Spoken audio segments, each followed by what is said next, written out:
why the Philippines has to fight for the shoal. Simple. Because in international law, sovereignty over territory is one of the essences of a state. Ladies and gentlemen, not only the Philippines but the international community would stand to be benefited if China would not succeed in its claim over the shoal. This is not the first time that China tried to claim a territory using the same argument that it now uses in the Scarborough Shoal. It did so with its claim against Japan, Tibet, and other countries. So the first thing is, if China succeeds in its quest to claim the shoal, all these other disputes might result to the same conclusion, that China would own all these lands by virtue of a historical claim. With China's behavior in the recent years, it is obvious where it is leading. China is hungry, and they will do everything to satisfy themselves no matter what it will cost.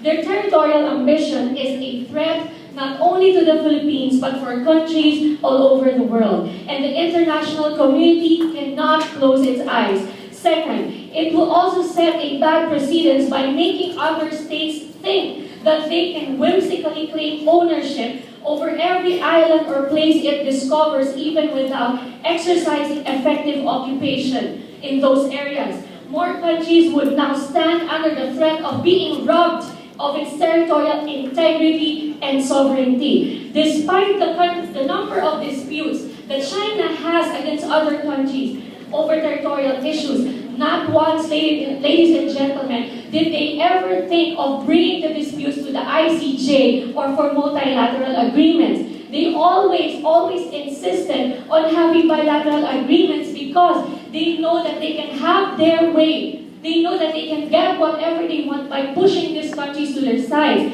It often instigates economic boycott and blackmail to its opponents, as what the speaker on the other side said earlier. China used this tactic against Japan over its claim on the Senkaku Island and now the Scarborough Shoal.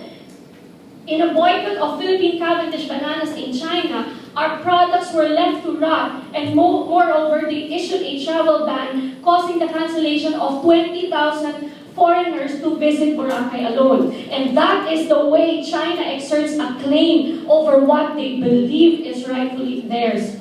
No wonder they refuse to submit themselves to any multilateral forum. Another strong category to justify a territorial claim is economic justification. It asserts that territory is necessary to the viability and development of a state. Now, if the Philippines loses the shoal, it tends to lose the benefits that it has been enjoying from the shoal and its surrounding seas for so long, specifically to the detriment of the lowly, small-scale, yet valuable fishermen in Zambales, which is actually only 123 nm from the shoal. So in interviews made in that municipality, 2,000 fishermen goes to Panatag on a permanent and actually not on an occasional basis to fish.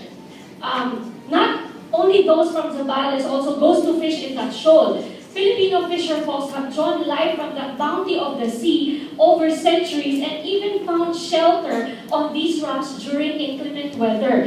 Filipinos are already experiencing the effects of standoff today. Now, what more if they lose it? What did China lose? Nothing. It cannot lose something that it did not own in the first place. As for the moment, what China has are immaterialized or unrealized benefits, while it is still planning on how to exploit the oil and how to benefit from the shoal. Livelihood would be deprived from Filipinos. Assuming, however, that we are allowed to argue from such inchoate benefits, we believe that the Philippines would also stand to lose the natural gas, the oil underneath, which was discovered to be twice of that of Saudi, and the guano, which is a major component of gunpowder. It could be a great source to lift Philippines' economic state, and compared to China's economy, and which economic predictions even had it that China is going to be the largest economic power in the world before 2030. And so this side of the House believes that justice would be served if this thing shall be taken into consideration. The fight for the shoal is for the benefit of the fishermen, it's for the benefit of the Filipino people. Mr. Speaker, excuse me.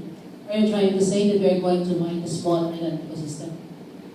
Are you telling us that we are going to mine or to excavate excavate the oil and minerals in that small island ecosystem? The Philippines will consider that project to that extent, Your Honor, because recently there were already researches being made planning on the excavation of the oil in Scarborough Shoal. Have you quantified the amount of benefits and economic benefits that you can derive from all these natural resources in the deep sea compared to what you would lose if there is a boycott of Philippine parties in China? That you weigh them one against the other?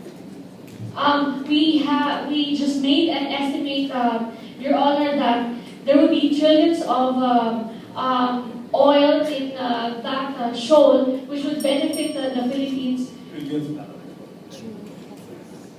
It's trillions of pesos, Your Honor. What will they? We do not have the specific numbers, Your Honor.